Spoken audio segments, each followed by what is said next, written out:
Hello, everybody. Today I'm coming to you from my local park. It's a park that I love quite a bit. I come here quite often. I really do love this park with a passion. Right now, I'm not loving it the most because it's a little bit cold, and anytime it's slightly cold, I suffer. My suffering will not be long lived because of today's video topic, which is inviting change into your life.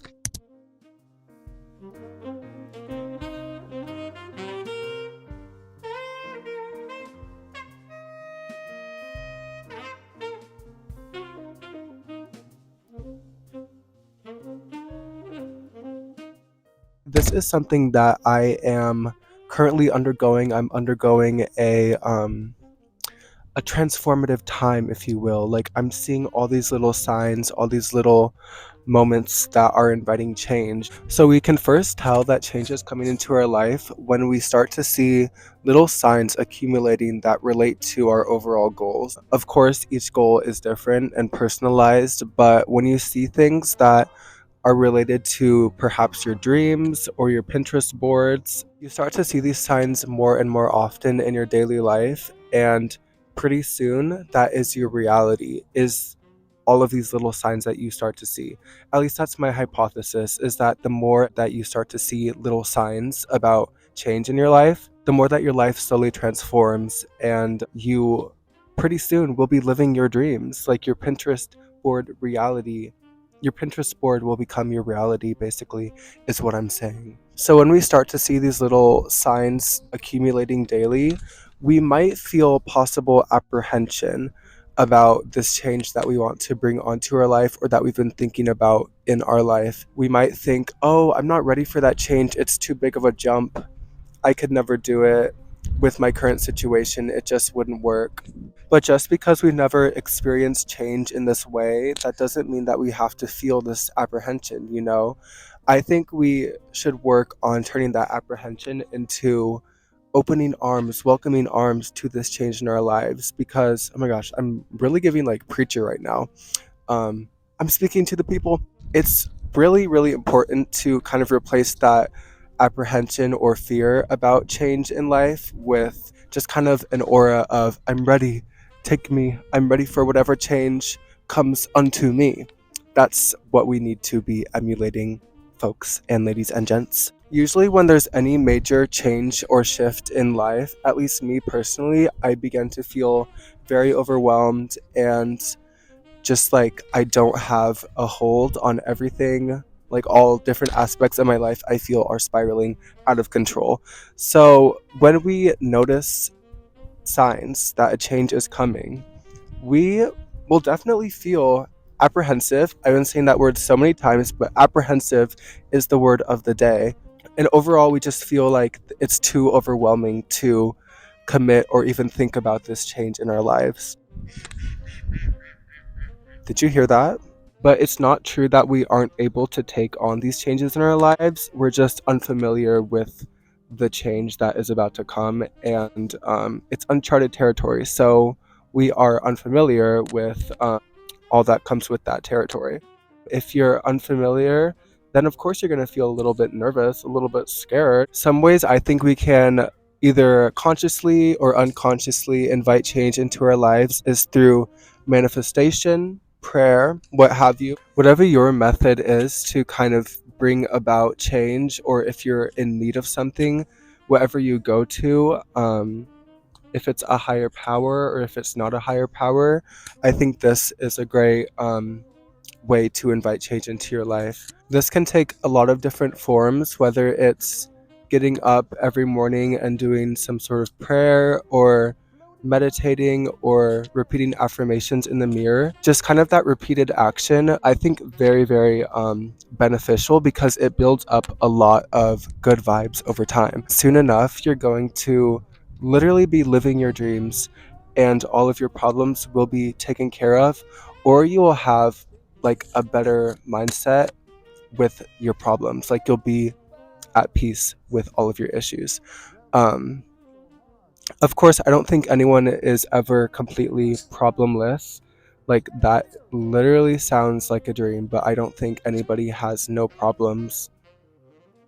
Even the richest and the most beautiful and the most connected, they have problems. So I don't think it's possible to completely get rid of your problems, but you can work towards having a stress-free life where all of your energy doesn't go towards your problems, you know? Because like the problems, as I said, will always be there, but what will not always be consistent is how we choose to respond to them. So the goal is to get that to be consistent, if that makes sense. Some big ways that I think have helped me to invite change into my life are an overall positive attitude, just daily. Keeping my spirits up has been very, very, I think, essential to getting me towards my goals and what I want to be doing with my life right now. And I know for a lot of us that's hard because it's seasonal depression time, and every day there's no sun, there's no light, there's really no happiness to be found. But just working to find that happiness daily, both within yourself and within others, like there's so much happiness to be found outside of ourselves. I think a lot of people are working to find the happiness within, and I think that's beautiful, but it also becomes this really big quest that they are constantly in the search for happiness within. But I think there's so much happiness to be found outside of us, and just appreciating the small things really does boost your mood up so much. Whether it's a little squirrel in the park, I said that because I just saw one, or if it's just like the way that the sun shines on your face. Like there's so much to be happy about, but there's so much to be sad about. But that's the beauty of life. Like there's so much to feel. So just allow yourself to feel and appreciate, but also don't block out negative emotions because then they can build up and you might have an outburst. The next way that I think helps me personally invite change into my life is through visualization. Just visualizing your goals. The main way that I think I do this is through Pinterest. Pinterest to me really is very aspirational, but it's also reality based. I see a blend of things that are my present, but also my future. So my goal is to, of course, get my future goals to be my present goals. Wait, that doesn't make sense. My goal is to, oh my gosh, my goal is to get my future visualizations to become my present, right? Okay. And Pinterest helps a lot with visualizing your goal. I think just seeing something brings us closer to our goals subconsciously and probably consciously too, obviously. And that helps bring change into our life, whether we're ready for it or not. Visualization can also look like looking into the mirror every day and repeating affirmations. I'm bad at this.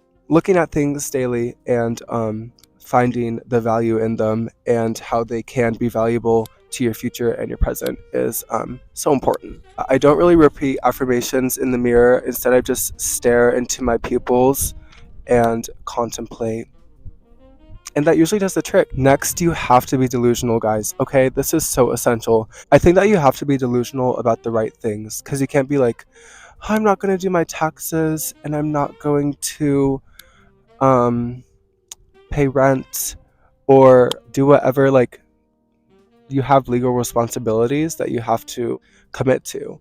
But at the same time, you are allowed to feel delusional and hopeful about your future. So be hopeful, be delusional. That's really the best mindset that you can have. Like, what's the alternative? I would say being delusional and hopeful about your future is really the only option you have if you want to have a larger than life and a mega successful future. Because if you're not delusional, then you're apprehensive and you're nervous, you're scared.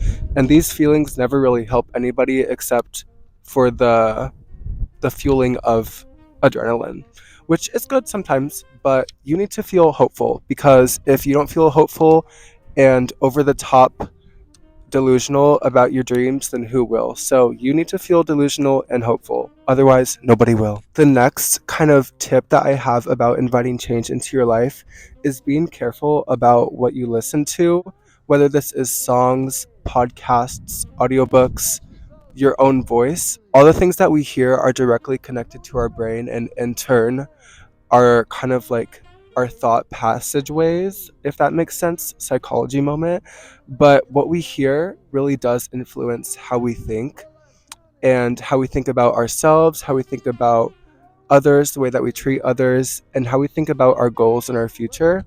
So just be really careful with what you listen to. For a while now, I've been making an effort to really only listen to positive music or music that makes me happy, makes me dance. But of course, I recognize that there's a place for thought provoking and melancholic song.